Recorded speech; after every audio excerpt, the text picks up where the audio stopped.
For the second time in 24 hours, Metro Atlanta came together today to honor a member of the law enforcement community killed in the line of duty. Hundreds of people showing their support as a funeral service was held this afternoon for Jackson County Deputy Lena Marshall. Joe Ripley is live in Jackson County right now.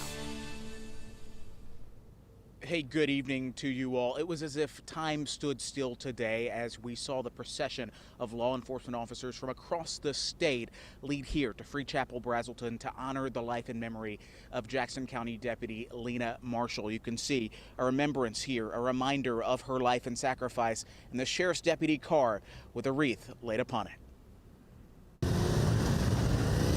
Hundreds of law enforcement officers across the state of Georgia lead the procession. That is like nothing I've ever seen before in my life. It was amazing at the support from all over the state. A community there to greet them with flags, tears, and salutes. We feel safe and they're right there when we need them. To pay respect to those officers during their time of grief.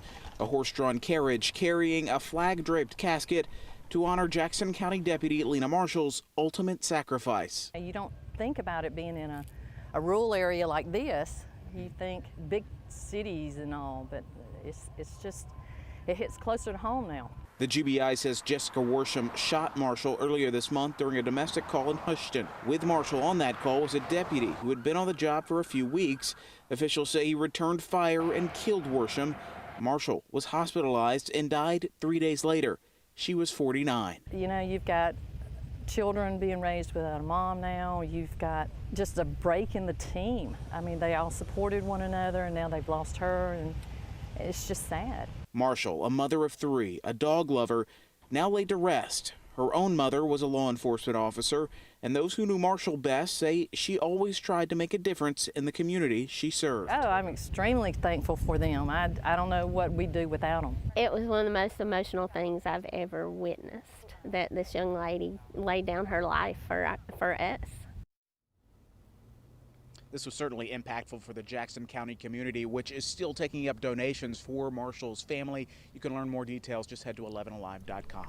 All right, Joe, thank you. And hours before Deputy Marshall was shot, Henry County police officer Perham Desai was also shot while responding to a domestic call.